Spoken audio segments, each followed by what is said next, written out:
For advertisement, call 8125893028. Our Gmail maxtvtelugu@gmail.com. నమస్తే, welcome to max TV. నేను మీ శ్రావ్య. ప్రస్తుతం మనతో పాటు ఉన్నారు ప్రముఖ ఆధ్యాత్మికవేత్త, ఆస్ట్రో న్యూమరాలజిస్ట్, వేదిక్ వాస్తు స్పెషలిస్ట్, శ్రీ విద్య మరియు హనుమత్ ఉపాసకులు బ్రహ్మశ్రీ డాక్టర్ శిష్ల జయశంకర్ గారు. మరి గురుగారితో మాట్లాడదాం. నమస్కారం గురుగారు. ఎలా ఉన్నారు? బాగున్నానమ్మా. గురుగారు, ఈ క్రోధినామ సంవత్సరంలో తులా రాశి వారికి ఎలా ఉండబోతుంది? ఈ రాశి వాళ్ళు ఎలాంటి పరిహారాలు పాటించాలి? ఎటువంటి జాగ్రత్తలు తీసుకోవాలి గురుగారు? తులారాశి అంటే చిత్తా నక్షత్రం 3-4 పాదాలు, స్వాతి నక్షత్రం 1, 2, 3, 4 పాదాలు, విశాఖ నక్షత్రం 1, 2, 3 పాదాలు, అలాగే మన పేరులో పి అనే అక్షరంతో మొదలయ్యేవాళ్ళు, ఆర్ అనే అక్షరంతో మొదలయ్యేవాళ్ళు, జే అనే అక్షరంతో మొదలయ్యేవాళ్ళు ఈ రాశిని చూసుకోవచ్చు. నామ నక్షత్రాన్ని చూసుకునేవాళ్ళు ఈ రాశిని చూసుకోవచ్చు. లేదా మీ నక్షత్రం మీకు తెలిస్తే ఈ చిత్త 3-4 పాదాలు, స్వాతి 1, 2, 3, 4 పాదాలు, విశాఖ 1, 2, 3 పాదాలు ఈ తులారాశి కింద వస్తాయి. ఇప్పుడు రాశి ఫలాలు అనగానే అందరికీ ఏమనిపిస్తుంటే, ఉగాది పండగ నుంచి చాలామంది చెప్పారు కదా, 2024 జనవరి నుంచి అందరు చెప్తూ ఉన్నారు కదా అని అనుకుంటారు. మనం చెప్పే ఈ పరిహారాలు ఈ జూలై నెల నుంచి, ఈ జూలై నెల 1వ తారీఖు నుంచి మళ్ళీ వచ్చే ఉగాది పండగ వరకు ఆయా రాసుల వాళ్ళకి సంబంధించిన పరిహారాలు. ఎలా ఉంటుంది అనేది కాదు మనం చెప్పేది.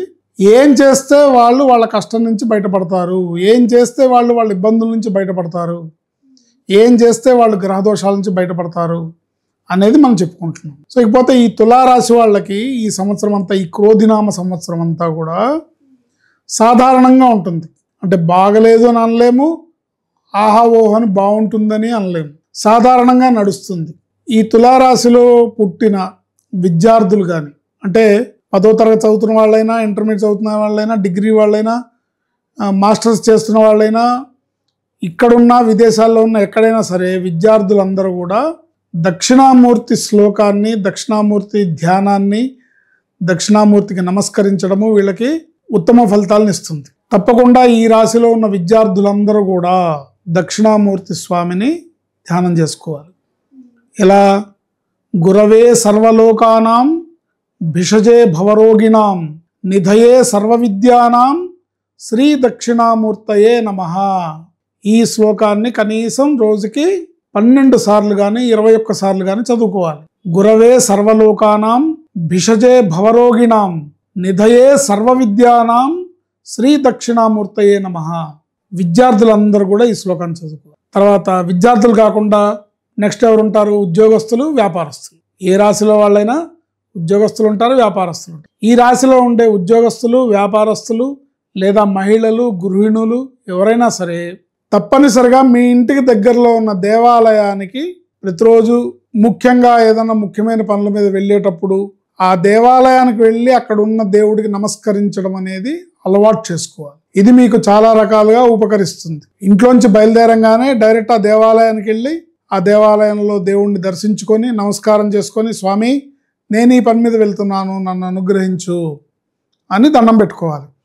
అది శివాలయమైనా, రామాలయమైనా, ఆంజనేయ స్వామి అయినా, అమ్మవారైనా, ఏ దేవుడైనా పర్లేదు.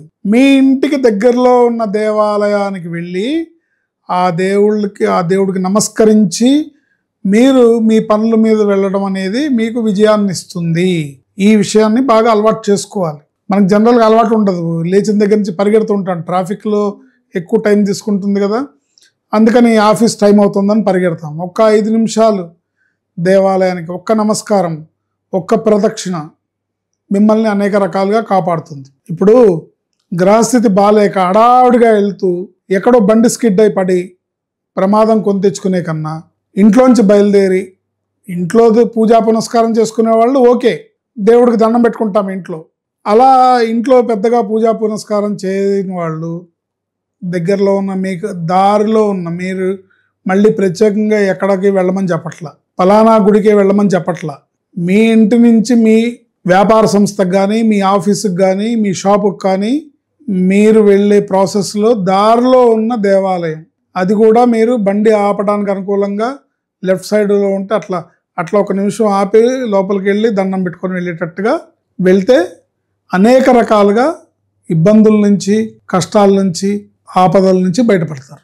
తర్వాత ఈ రాశి వాళ్ళందరూ కూడా ఈ సంవత్సరం మొత్తం కూడా తప్పనిసరిగా హనుమాన్ చాలీసా చదువుకోవడం అలవాటు చేసుకోవాలి. ఖచ్చితంగా రోజుకి కనీసం 3 సార్లు కానీ 5 సార్లు కానీ హనుమాన్ చాలీసా చదువుకోవడం మీకు చాలా రకాలుగా గ్రహాల నుంచి, గ్రహాలు ఇచ్చే ఇబ్బందుల నుంచి అనేక రకాలుగా లాభంగా, క్షేమంగా బయటపడతారు. హనుమాన్ చాలీసా తప్పనిసరిగా చదవడం అలవాటు చేసుకోవాలి. అవకాశం ఉంటే మంగళవారం, శనివారం ఆంజనేయ స్వామి గుడికి వెళ్ళడం అలవాటు చేసుకోవాలి. ఇవన్నీ కూడా చాలా సింపుల్ పరిహారాలు, కానీ చాలా ఎఫెక్టివ్గా మిమ్మల్ని కాపాడతాయి, మిమ్మల్ని రక్షిస్తాయి.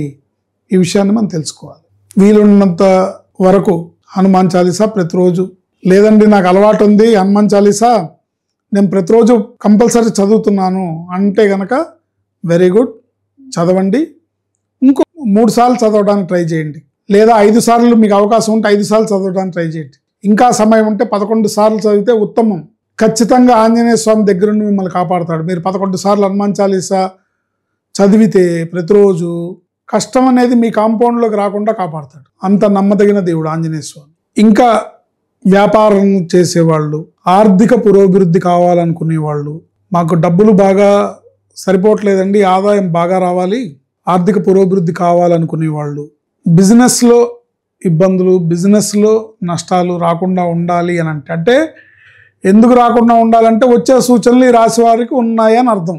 నేను వస్తాయని చెప్పకుండా మీరు ఈ పని చేయండి రావు అని చెప్తున్నా. అర్థమైందా? ప్రతి గురువారం నాడు సాయిబాబా గుడికి కానీ, శివాలయానికి కానీ, లేదా దత్తాత్రేయుడి గుడికి కానీ వెళ్ళి అక్కడ శనగలు, నివేదించిన శనగలు పంచిపెట్టాలి. తాలింపు శనగలు అంటే దత్తాత్రేయుడి గుడిలో కానీ, శివాలయంలో కానీ మీరు శనగలు తీసుకెళ్తే వాళ్ళు తీసుకోరు, వాళ్ళే నివేదిస్తారు. వాళ్ళు పెట్టి, వాళ్ళకి మీరు టికెట్ కడితే వాళ్ళు దాన్ని వాళ్ళే నైవేద్యం పెట్టి మీకు ప్రసాదం ఇస్తారు.